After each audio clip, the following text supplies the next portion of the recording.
right. Hello to you, and hello. We got a couple folks joining online. Nice to have you here with us.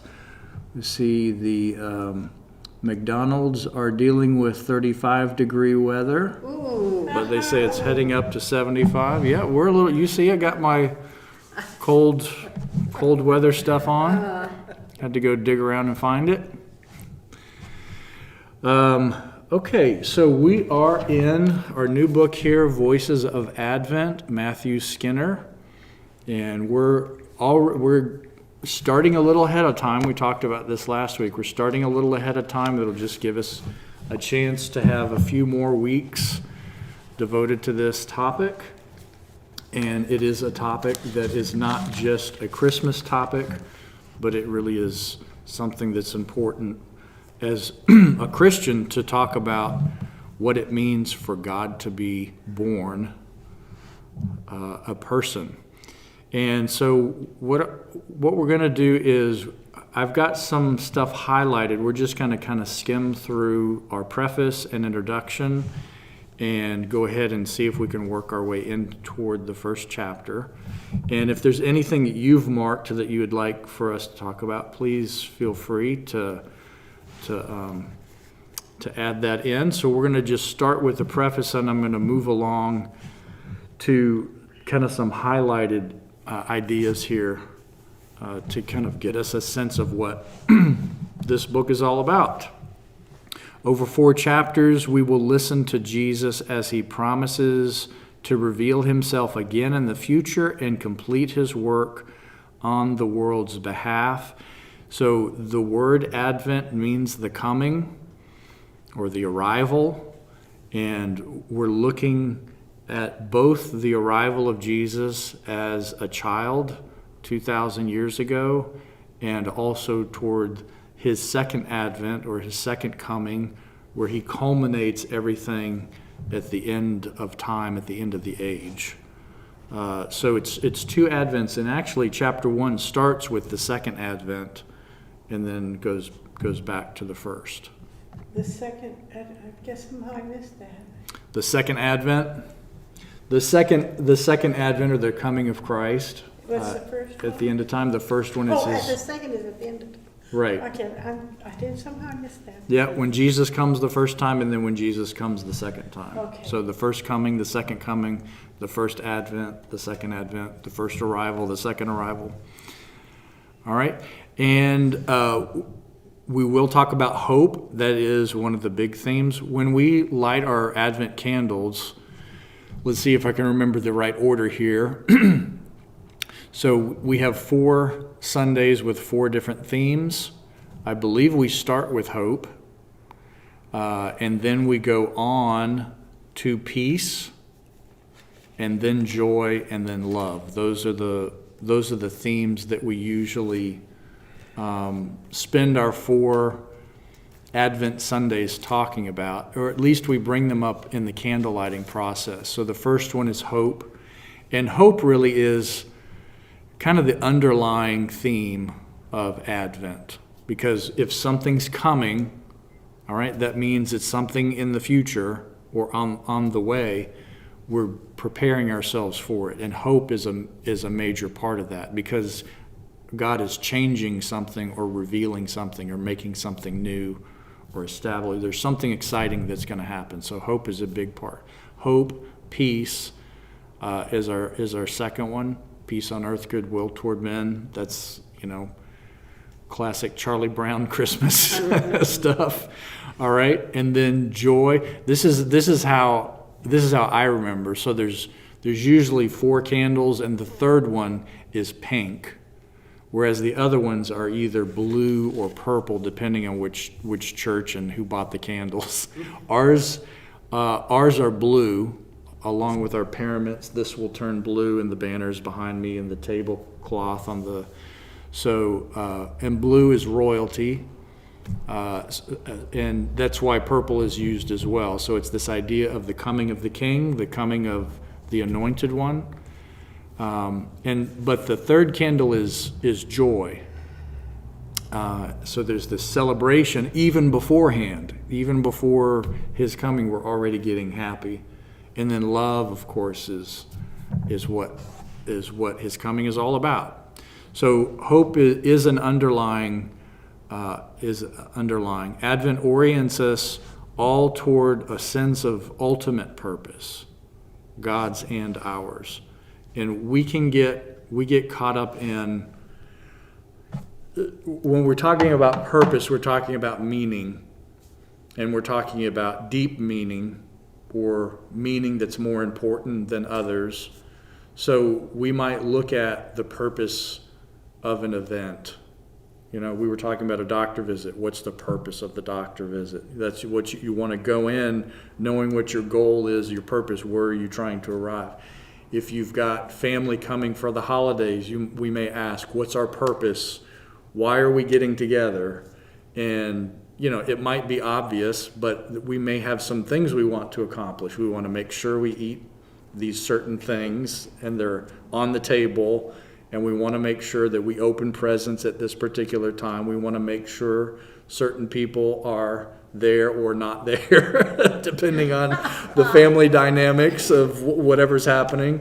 So we have this intention and purpose when we plan events, but then we also have a sense of like my life's purpose, like why, ultimately, what is the big reason why I'm here? What is it that I'm bringing into the equation? What am I contributing to life? We may look at our ultimate purpose. And then when we study things like Advent, when we have big holidays, we start to tap into the big purpose of all of this. You know, that's the question we ask ourselves as human beings. Why? Why are we here? What's this all about? What's going on? Because if we don't have kind of a guiding thought or direction, we could really end up going in any direction. We could end up with a false sense of purpose. We could also end up with a sense of no purpose, that it's just chaos, no meaning, and I don't know, you know. So, you know, and we can feel, as human beings, I think we like purpose, we like meaning. We have incorporated it into the way that we do life, you know. And really, this is what stories are all about. Stories can be very simple. The story begins with a setting. It introduces characters. They go through some series of events. Usually there's some challenge there. And then the thing gets resolved, whatever that might be. It can be resolved in a good way or a bad way. If it's a comedy, everybody ends up happily ever after. It's a tragedy, everybody dies.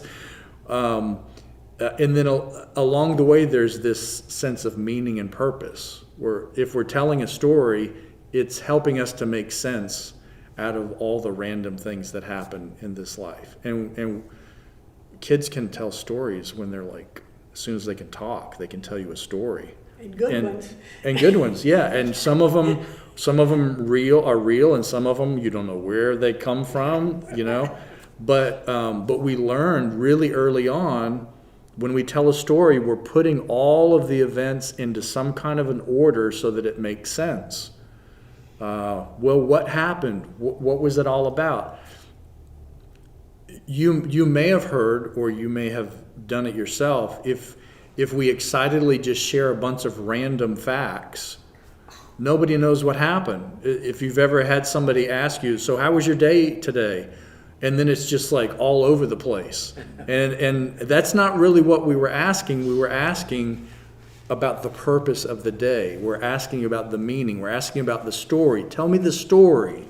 All right? Just because, my leg hurt on the right side a little bit, and I saw, what's her name, and then I ate this thing, and I drove to that, and then, you know, and it's like, but if it's told in a way that is a story that has its characters, and there's some rising action and something gets solved, and there's a moral, that's purpose. So that's why we even have stories, is to get to the sense of purpose. So Advent is like the big purpose.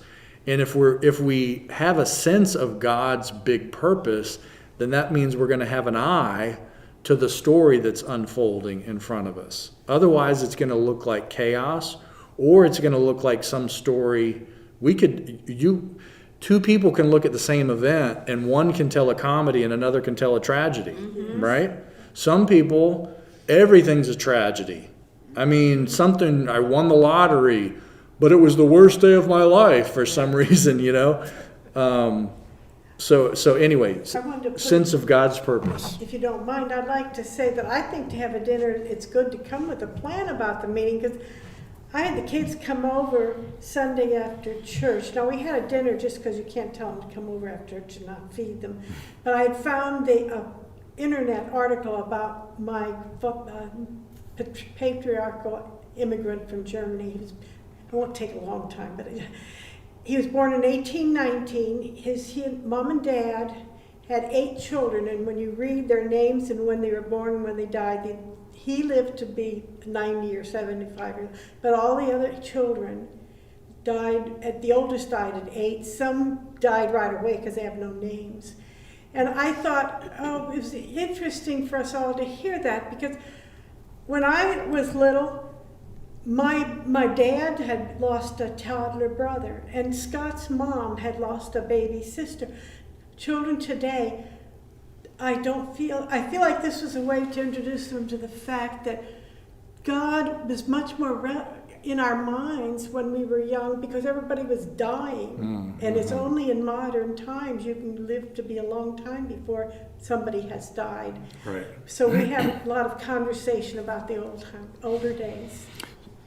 So if I tie that back into this idea of telling stories, Yes. a lot of times in a story there's a problem of some sort, right? So sometimes if there is more tragic things happening, sometimes it's easier to tell a story that way, or it's easier to it does make you, if you're going to be a survivor, if you're going to enjoy life, you're going to have to figure out a way to deal with that. Doing genealogy and going across people's records, you're right.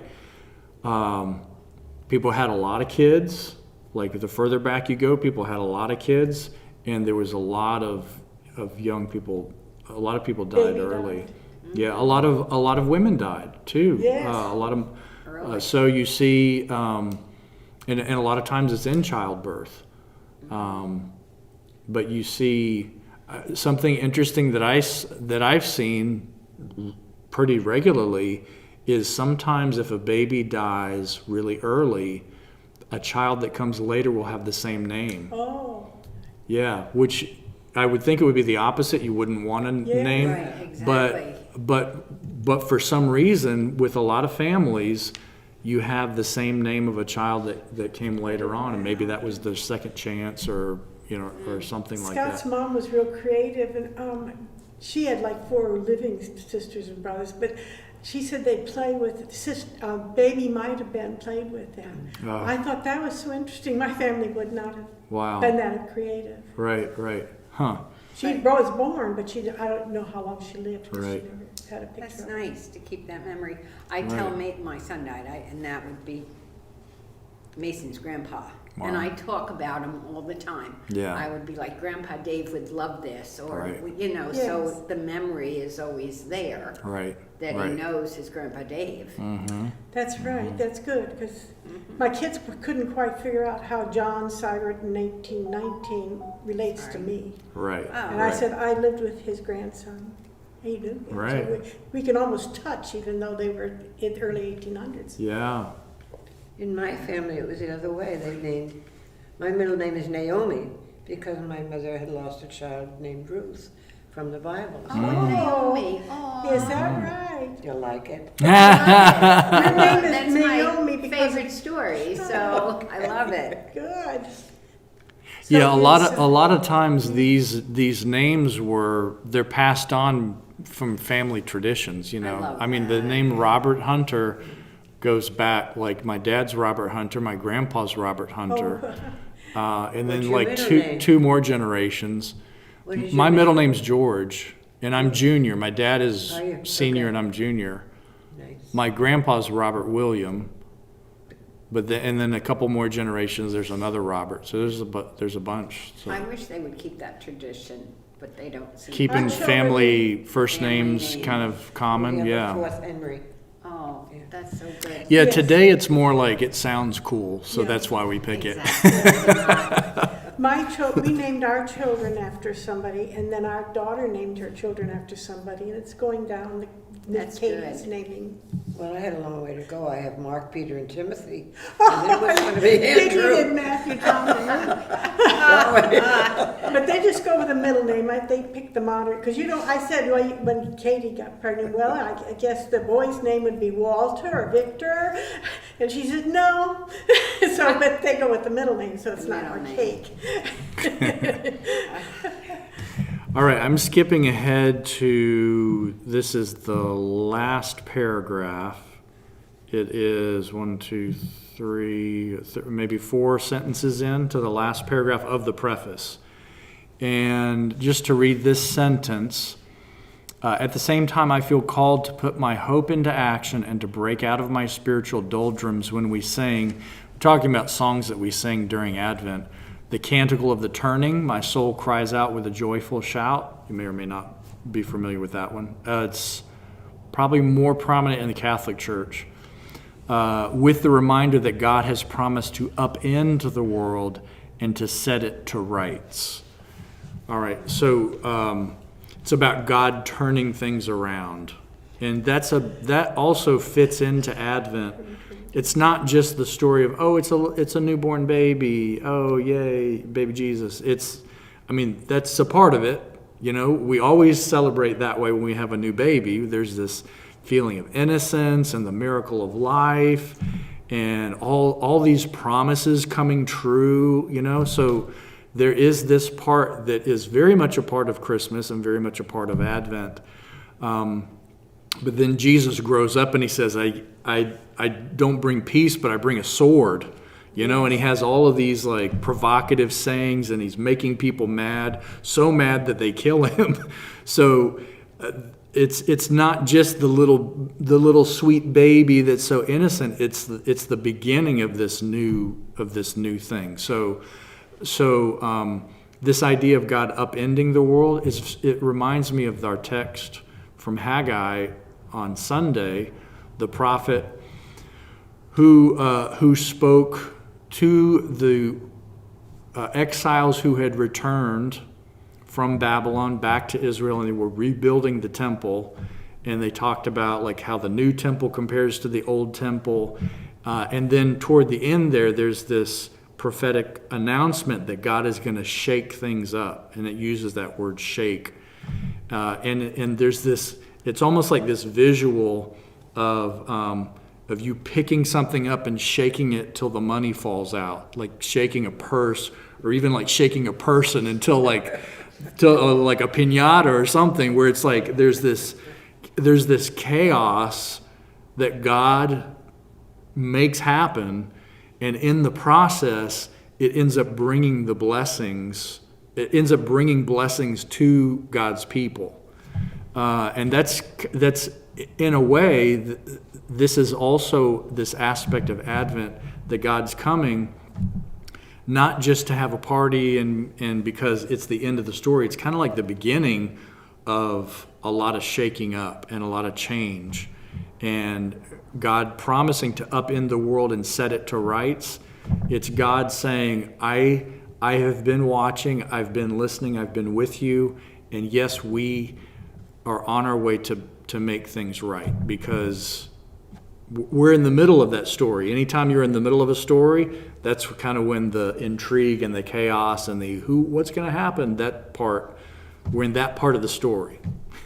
We have been in this part of the story for a long, long time as human beings, right? So this is a reminder that God is, that God's coming is moving us toward the ends of making all things this paradise that was promised at the very beginning, for life to be good and full of love and all of that. So there is Advent relief and Advent restlessness. There's this variety of emotions that we experience during Advent. Yes, it's hope, but then it's also a sense of like, oh, God's going to do something, and we don't know exactly what God is going to do. We know it's going to be good, but so there's that. So, all right, last couple sentences here. May this investigation of the voices of Advent leave you appreciating the ways that faith expresses itself through our efforts to wait actively on God. So waiting is a part of it. Yay, waiting. May Advent cultivate in you a visceral, urgent longing, one that grows out of a desire to see the goodness of God, the goodness that God has promised, finally bloom in full flower. It's good for us. It's good for us to have this excitement about what God is doing in our life. God is not just in a relationship with us to fix problems, and that ends up being kind of like a big focus. You know, we start coming back to church regularly a lot of times because stuff's not going right in our life, not because something's awesome in our life. Something's awesome, let me go to church. You know, it's usually my life is falling apart, let me go to church. So, you know, we can focus on the brokenness, the thing that needs to be fixed, that part of like God help kind of a thing. But this idea of this visceral, urgent longing and waiting, it doesn't mean that we're stuck with anxiety, but it's more that we're excited about what God is getting ready to do. And this can take some spiritual discipline to reprogram our minds. If something is not turning out the way that we thought it was going to, and it could be something small or something big, it's possible, if we program ourselves the right way, to say, I guess God had something better than I thought. And that's where it's going to go to. So that can add to excitement. Usually what happens is like, well, that's not what I had planned. That's not what I had in mind. That's not what we talked about. You know, we can have that sense of disappointment, or we can go like, here we go again. You know, here we go again. The phrase "it is what it is" became, really popular in the last couple decades, I guess. I don't remember hearing it that much growing up, but recently it's like, it is what it is. And it's funny because it is what it is. It can be something like this visceral, urgent longing for something. It is what it is can be like, it's never the way we expect. So it's going to be exciting. It is what it is. You know, it's not what we expect it to be. It is what it is. Not it is what I think it is. It is what it is. And so there's this thing of like, God's in charge. There's going to be a good thing at the end of the day. That can be one way to say that phrase. Usually the way the phrase is like, you say it in the voice of Eeyore from Winnie the Pooh. It is what it is.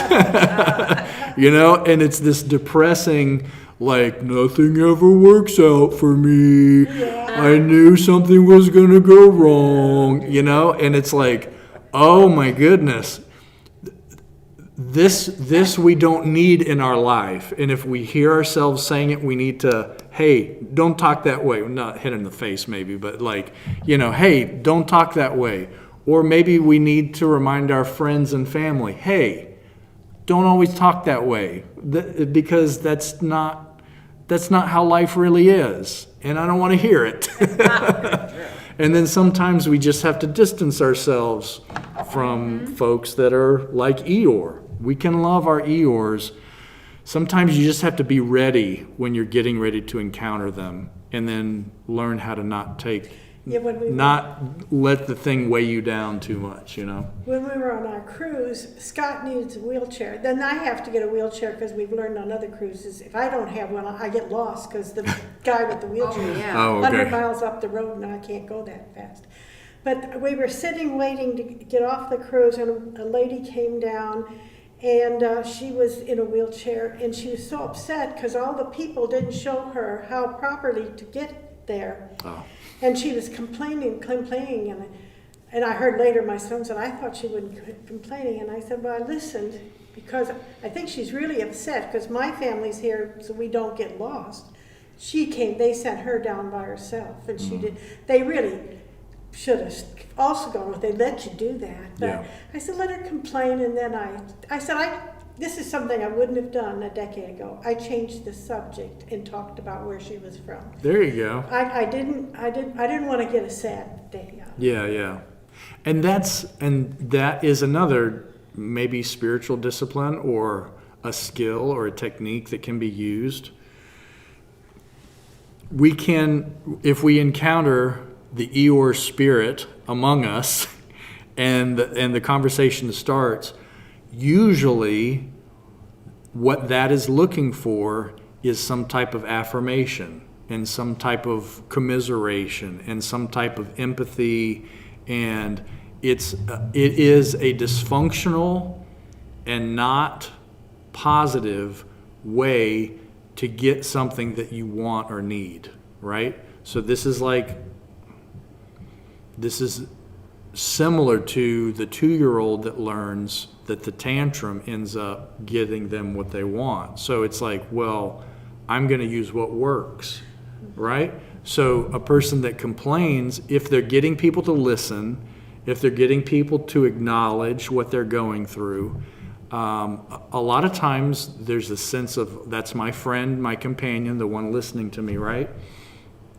The thing is like, we can actually form friendships of misery that's just based on misery. That's right. And so it's just like whenever we get on the phone, whenever we see each other in person, it's like that's all we do is we just complain.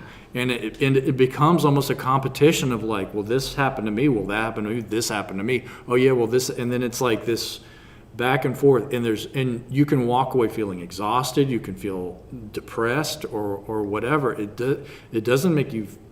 So there are ways to navigate through that where you do listen, but then you do pivot the conversation towards something else. You might find a person who manages to turn every conversation into an Eeyore ending, and it's tricky to get out of those.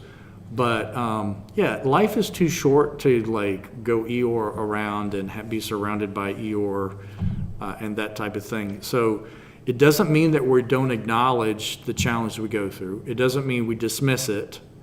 A lot of times people are sharing very intimate and painful things that are happening, and we can love on it.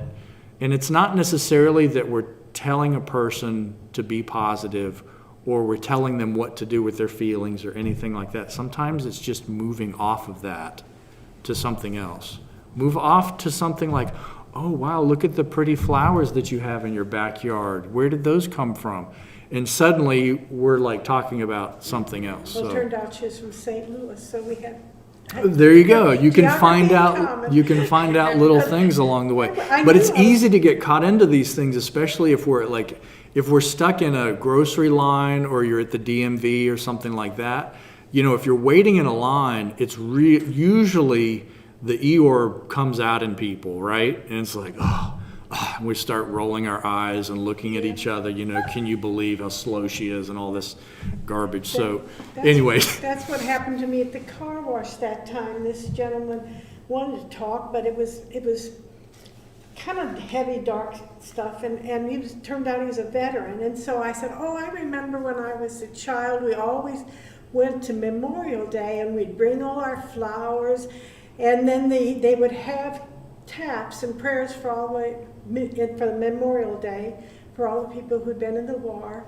And then they'd take, it was at the cemetery, and we'd bring our neighbor, and we'd go around and put flowers around all the graves. And then I said, one woman we took every year, she said, she came because her son had died in World War II. And one year she said, I'm not going this year, I'm tired of crying. All right. And so he heard all of that, and he Right. changed Right. from, he wanted to talk more to me, because he had set his mind on the people didn't appreciate veterans. Right. Children don't say, they do say the pledge in school, but he was sure they didn't. And they do till now, they can't stand the Pledge of Allegiance. And I thought the way I was brought up had a respect. Just Right. once a year, you made a lot of deal about it. Right. Right. Good. Sometimes when Good. I'm in line and there's all these old people and they start grumbling, I'll look at them Be and go, careful what you say. I'm old too, honey. And I'll just look at them and say, do you need to get to work? And they go, Right. it just breaks the ice. Right, And then right. we laugh and we talk and Right. it's like, yeah. Right. It's easy. It's easy to be socially awkward. Some people never get socially awkward. They just have a gift of being comfortable with everybody. But most of us, I think, if we're not familiar with people, it's a little awkward. So I think complaining about something seems to be it seems to be like this socially accepted way to start conversation with people that you don't know. That's interesting. If you're in a weird situation or something, I mean, I don't know. It doesn't mean you have to stay there. Can You I know, have- it's almost like if like in we've lived in places where we didn't really talk that much to neighbors, but then like when the power went out, suddenly we're all standing out by the street and we ended up having conversations, and it usually starts off like, oh, the power went out, whatever, and then maybe it turns into something else. But Well, So- I have to add to that. I was reading Jesus Calling this morning, and it answered one of my questions. When we had that first beautiful day and opened the windows, my husband and I said, oh, breathe on me, breath of God. And I immediately felt guilty that I would think that I was thanking God for giving me this weather. And I thought, why? I don't mind thanking people for what they do. And I pondered, what in the world's the matter with it? I know we used to knock on wood if things went right, so you don't jinx it. But today, Jesus Calling said, we get to thinking we don't deserve the good. And we would, instead of not believing we deserve it, we will now receive it. And I thought, I got to memorize that I know that I deserve it, because Jesus said it's okay, and I just receive what they give me. right. You know, that ties into something, and I'll bring this up here. It's toward the end of the introduction. I noticed that the author started talking about how Advent is about God making things right. And so there can be, if that's the case, if we look at Advent as God making things right, it can be that we're looking at what things are wrong, what needs to change, what's broken, right? So here's where we've talked about the liberal, conservative, left and right. In general, these ideas are the liberal person is analytical of the current moment and is looking at the shortcomings and seeking an improved way to do things. That's the liberal, all right? Whereas the conservative is looking at the things that are working and the things that we need to preserve or conserve, and is emphasizing that part. So you can see how one is looking at the problem, suggesting a solution. The other is looking at the good thing and trying to prevent it from being lost, right? So when it comes to the things like this kind of probably fits into the, oh shoot. That's a reminder that we need to finish a little bit early. Okay. Because I've got an 11 o'clock Zoom on this computer. Okay. So along with the liberal probably is where we would see this idea of free will a little bit more prominent. And the conservative is more the idea of determinism or God being in control or something else, right? And so what that makes us do is, if there's a part of us that is examining the problem, looking for solutions, we're also focusing on our responsibility of what I can do, but we also might look on my responsibility. I'm the one that messed this thing up to begin with. All right? So when we look and say society is broken, we say, well, it's our fault. We're the ones that built it. And we built it messed up, and we need to fix it. And it's this focus on we need to do, it's our responsibility. And then we can get into, I deserve to kind of be ashamed of this, or it turns into my responsibility. The conservative is going to focus on, it's really God that has done most of this. If we take credit for it, we're really boasting about something that we didn't do. We worked along with God. God is the one that got us this far. And so it's really not about me. It's about God, right? So bringing that back to the simple things that we do. Open the window. Oh, thank God for this, all right? If our thoughts are tied into I get what I deserve, and that was really the thing that's been emphasized for us, then what we see in everything that we do is I made this happen, or I made this happen. Depending on if it's good or bad. I made this happen, yay. I made this mess, boo, right? The other way is like, I'm blessed because God gave me life, and I'm here.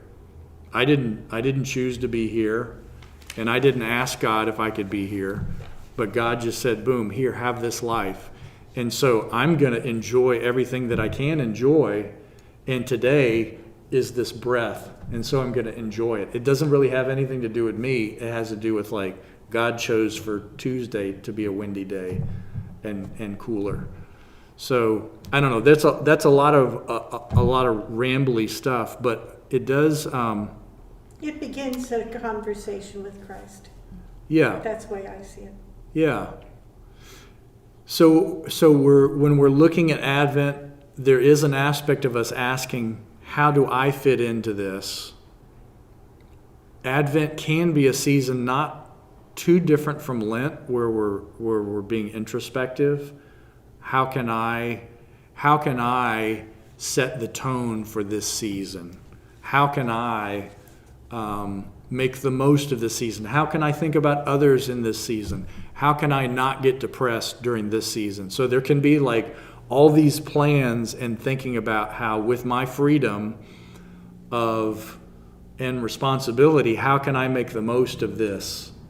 And along the way thinking, God's asked me to come along and help, so how can I help God do God's thing, whatever God is up to? That's kind of the left free will,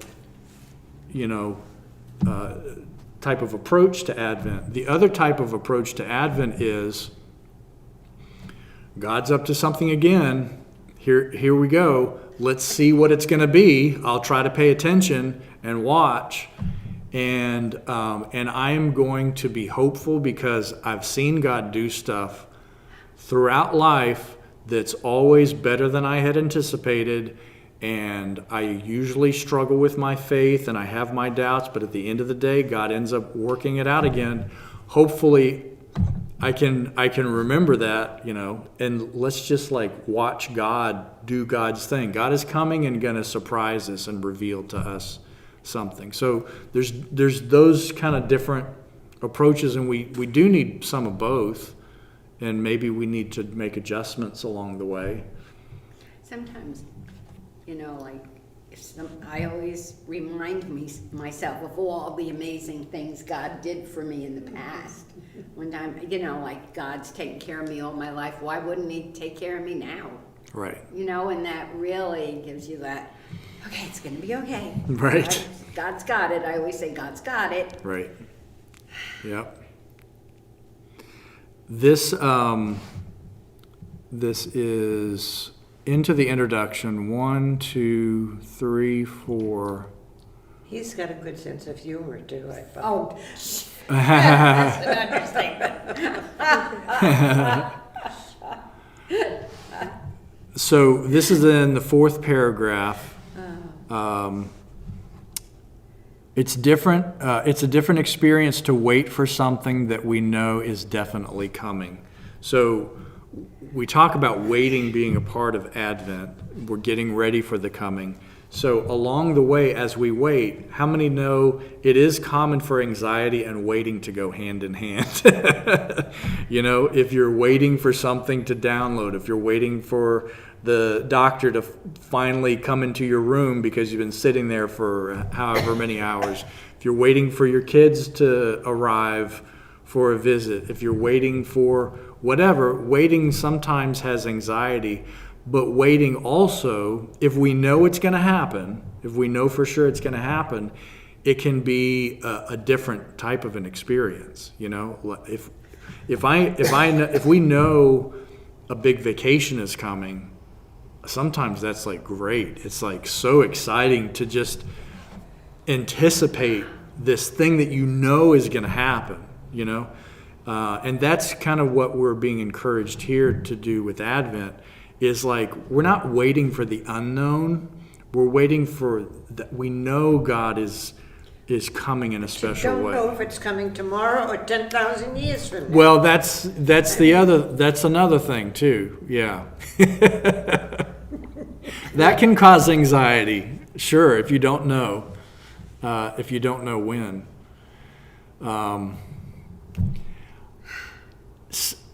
Why does it happen that way? Why does God take so long?